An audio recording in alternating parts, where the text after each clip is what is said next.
Man, that view never gets old coming around the mountains and seeing the red rock spirals. Today I'm on a mission to actually get to the parking lot early enough to not have to walk an extra mile because these places fill up fast especially in the winter whenever it's so nice up here. I mean, it's like 50 degrees in beginning of February whenever everywhere else is freezing. But the nice part is that even though the parking lot's full, the trails I shouldn't even say trails, the places that I'm gonna go, I won't see any people. So the parking lot inconvenience is just an inconvenience because I have to walk extra while to get to the beginning of the main trailhead.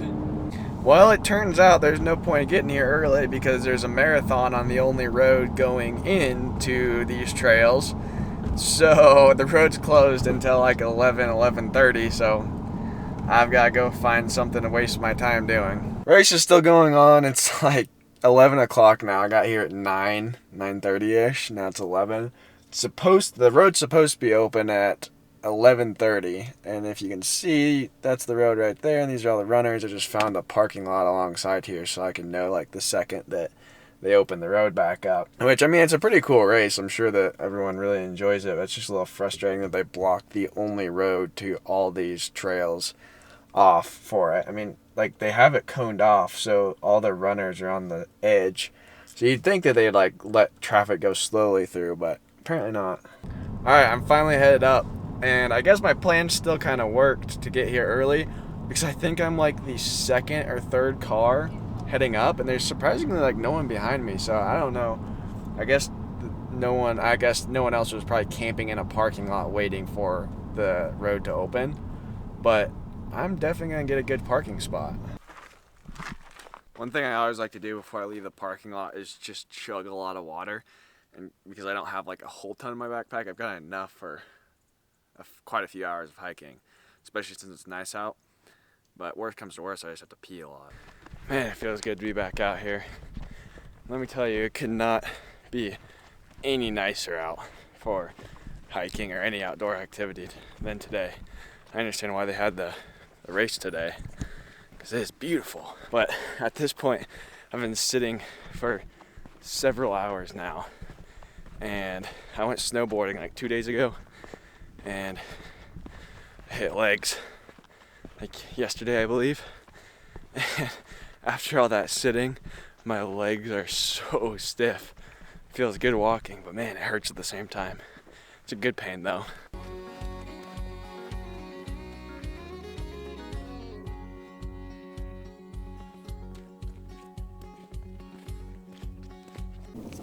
That really large alcove right there. Thing really caught my eye from this kind of side vantage point of it, and I thought there was going to be something in there, but as I kind of looked at it straight on, I don't think there is actually. Best part about getting off trail is the fact you're guaranteed to see some really cool stuff. The part that sucks is that you gain a lot of elevation climbing out of these canyons and going up into the beautiful rocks.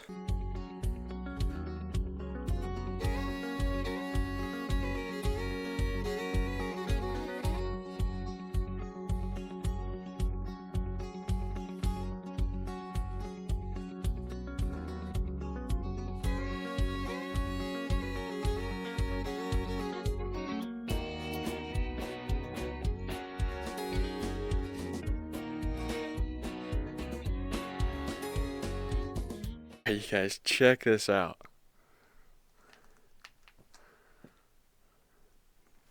Look at that. You guys all the way up there. Got a cliff dwelling right here. This one's actually in really good shape. Like there's not a whole ton of mortar in there, but all the stones are very well stacked.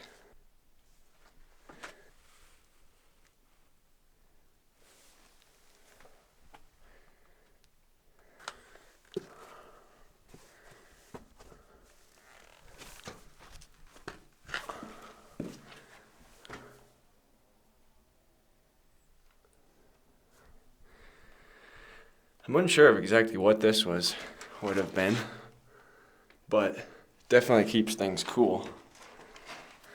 If you all couldn't have already guessed, this ladder wasn't put in by like an indigenous tribe or anything. It's actually scientists from, I believe, Phoenix or someplace in Arizona in the 1800s who put it in here to do studies and whatever else. So unfortunately it's old, but not like incredibly old. It has quite a bit of history behind it, so it's neat and something not many people get to see, but unfortunately not left by some tribe.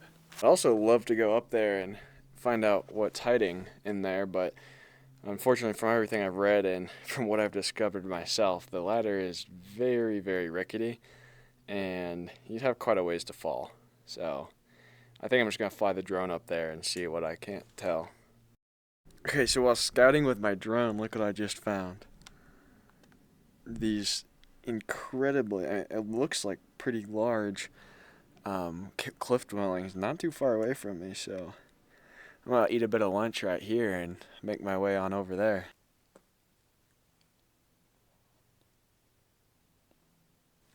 Peanut butter and jelly sandwiches always taste good, but they taste even better when you have this view.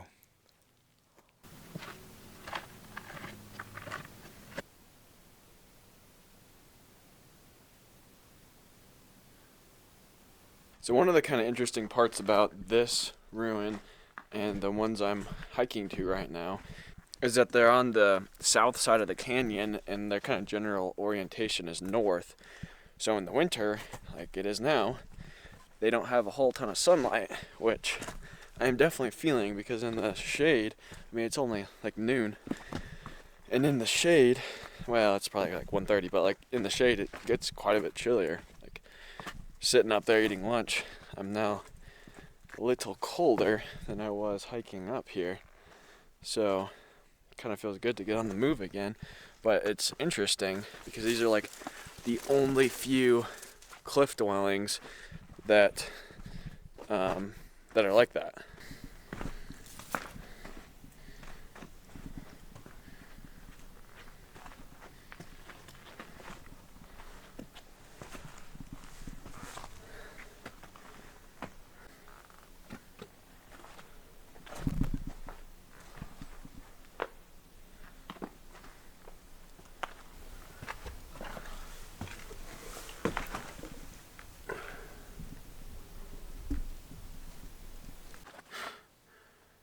Wow, let me just say, it's so incredible getting to see stuff like this. So the other kind of interesting thing about these ruins is, as you see, there's kind of a T-shaped door on this dwelling here. And the weird part about it is that the T-shaped door was more of the Anasazi culture. I believe that's how you say it. I don't know. I'm probably butchering that. But they were found more like north of here, like 200 plus miles north of here. So it's odd that there's these T-shaped doors here, and they're kind of on the wrong side of the valley for sunlight. So it makes you wonder if someone just got lost and decided to pitch up a house here and didn't know anything about the land. And I don't know. Makes you think. I'll tell you one thing though, if I got lost here, I sure couldn't make a house like that. So I'll give them props.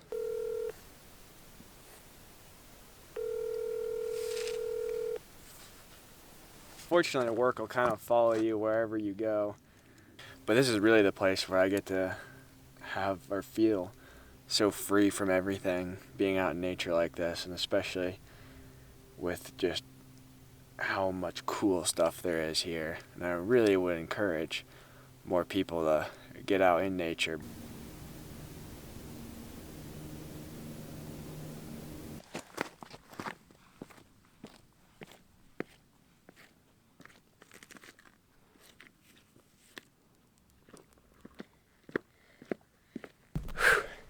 Someone better appreciate their shots because my legs sure don't sometimes.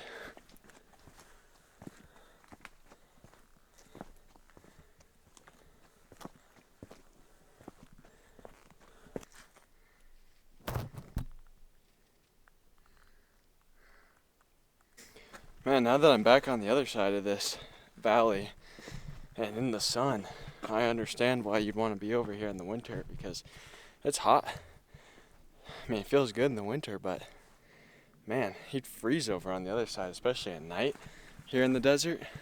It's gotta get cold.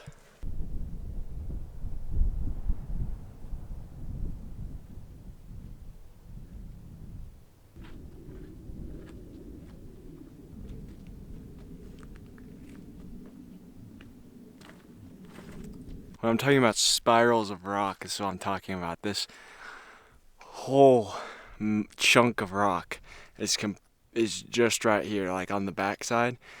You can walk all the way around this. And there's a cave looking thing up there.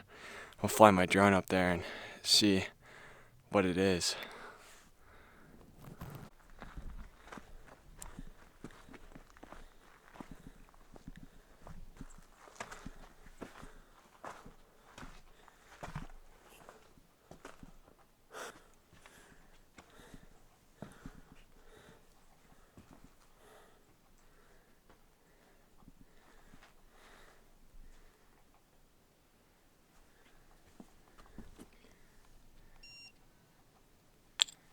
Okay, these are some very well preserved houses here. I mean, the walls are almost as tall as I am. So like 7 feet tall, at least. So here's a more usual looking door for this area. It's just kind of a rectangle there, not a T shape. This is absolutely stunning what I just stumbled across. It's this just kind of keyhole between rock. It's insane looking. Check this out. I'm really not sure what exactly causes this. Some sort of erosion, obviously, but it's kind of crazy looking. You know, whenever you find something so big or see something so big, your eyes can't really perceive how big it actually is. That's what I just stumbled across here.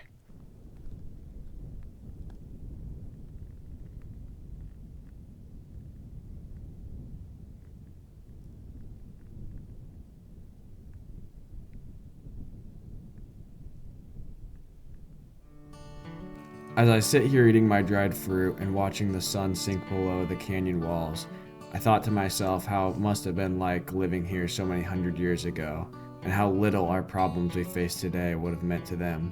Life is all about perspective, and whenever you have perspective of such a beautiful place, it's hard to have any worries.